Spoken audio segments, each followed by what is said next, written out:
Hey guys, how you doing? It's been a while, to say the least. I think it's been a few months now. God, it's probably been more than that actually.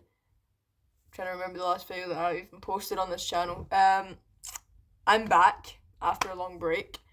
I say break, may or may not have forgot about this channel, but we're back. But today I'm going to be talking about something that is actually quite personal to me, and that hopefully will be quite relatable to a lot of people who are watching this video right now and who maybe are struggling and maybe feel like it's it's weird or um it's not normal, and how do I fix it. Today I'm going to be talking about how I deal and live and my life with emetophobia.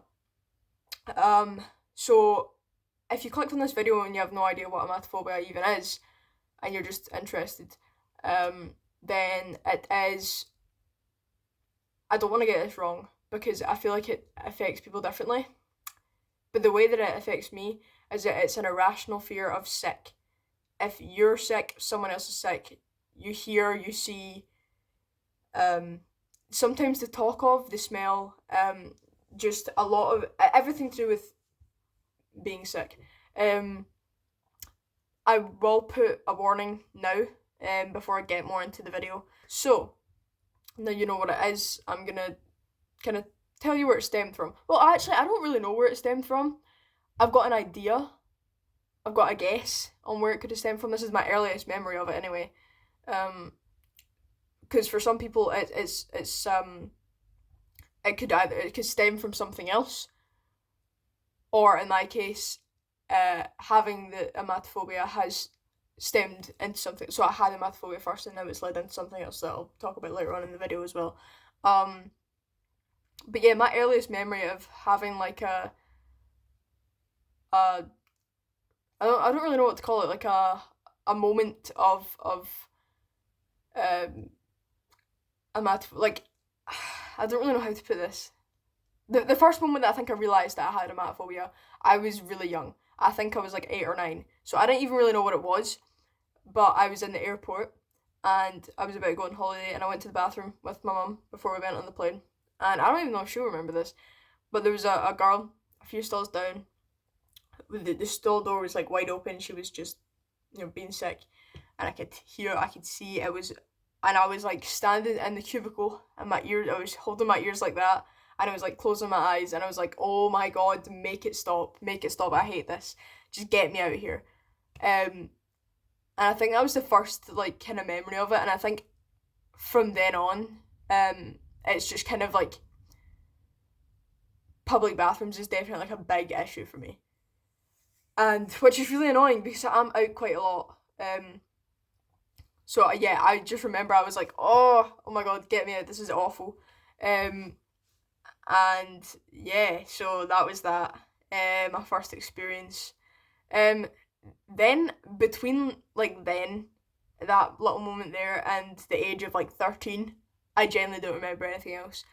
Um, but I think that yeah, from then on, I think it's just like triggers for me. So the triggers for me, or not triggers, but like avoidable places. Now that I know what it is, I think actually when I first realized what emetophobia was, I must have been like 10 or 11, and I was like, I think I must have seen a video about it online, or like I read something somewhere, and I was reading it. I was like, wait, this sounds exactly like me. Um, and I actually remember another moment. I was I think it was actually like my birthday, or it was near my birthday, because we had the family around that day, and then um at night I just was not feeling good. I think you know where this is gonna go. Just was not feeling good, and then I went upstairs to bed like early, because obviously when you're like gonna be sick and like you get just really tired all of a sudden, you're like, oh my god, just get me to bed. So I was feeling that, and then obviously I was. I just remember like crying, like sobbing, and like obviously if I'm like a child, then I'm not gonna be like happy with it. But it wasn't even just like, oh, I don't feel well, I'm crying.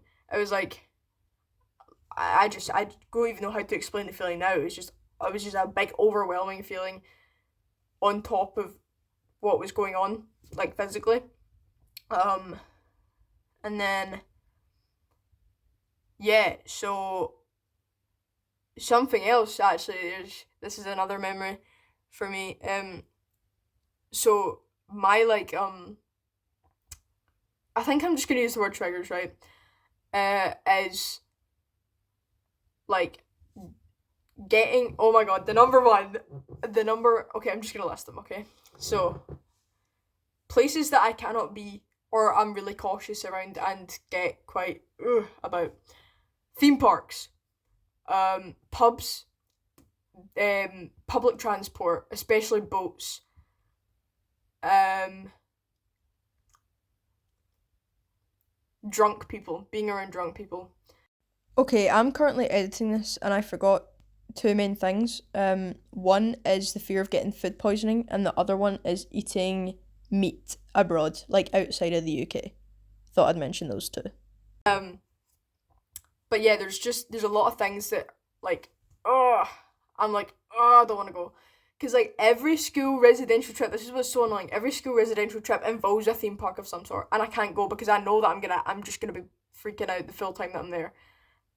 Um, yeah, public transport, really hot places, because a lot of people can get like overwhelmed with the heat, and then so yeah. But there was a time when um my dad got food poisoning on Christmas, um and then I just remember here, it literally still getting me now.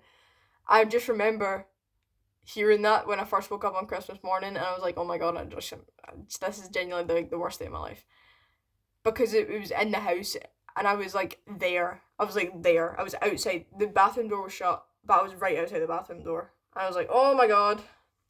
And then I ran downstairs. I remember a thing that I do is I just cover my ears and close my eyes and hope that nothing's gonna happen, or hope that I don't hear or see anything. Um, but yeah, I think that's kind of like the base of my emetophobia, like how I um live, or how I suffer with it. I say suffer, that sounds really dramatic, because there's definitely people out there that have got it worse. Like some people have like full blown like panic attacks over it. Thankfully, I'm not one of those. However, moving on to the next part is what has stemmed from having emetophobia. And I don't really want to use a label because I don't want to diagnose myself into something that I'm not 100% sure on. It could just be part of the emetophobia, but from the symptoms that I've had, it would make sense that it could be something along the lines of anxiety, which is, I researched, and it is pretty common for that to link in because you're obviously in quite an overwhelmed state, and yeah, it's just a bit of like a freak out moment. That's what I call them, or episodes, or I don't really know what I call them, but basically, um, anytime that I see someone who's like unwell or says that they don't feel well, a prime example of this is what I'm going to go on to, is, I'm not going to name names in case they find the video someday, but I was out at the cinema with a couple of my friends, and it was a really hot day, and we'd eaten quite a bit, and one of my friends wasn't feeling great. We took a couple of steps outside a building in Glasgow, and where we were, and she spewed onto the pavement. And in that moment, I didn't even look over, I just heard it. And in that moment, which I think is really hard for people to understand, because the way that I wanted to be there for them so much, I wanted to be there and I wanted to make sure that they were going to be okay. But in that moment, it's fight or flight. And in this instance, I took off and I left and I got the first train home by myself. I just couldn't, like, I genuinely couldn't bring myself to do it. And I feel like it's so annoying and it's so frustrating because I just want to make sure that people are okay, and I just can't do it. And that's something that I've been trying to work on.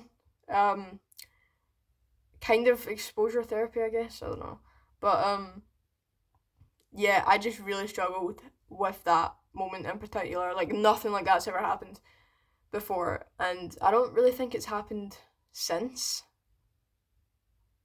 I don't think. Oh, I nearly did. I nearly did. Again. Um, but I stayed this time, and I was just like out the way. Um, but yeah, during that moment, what I think happened to me was the start of the more. I'm just gonna use the word anxiety side of things. I don't have that diagnosed, but I don't really know how else to put it. So basically, I got really warm, um, like hyperventilating. It felt like your chest is like closing in on you, or like your throat's like your lung. Like I just felt like I couldn't catch my breath properly, and then my heart rate begins to race as well. Um, so that's kind of what happens in more serious situations about it.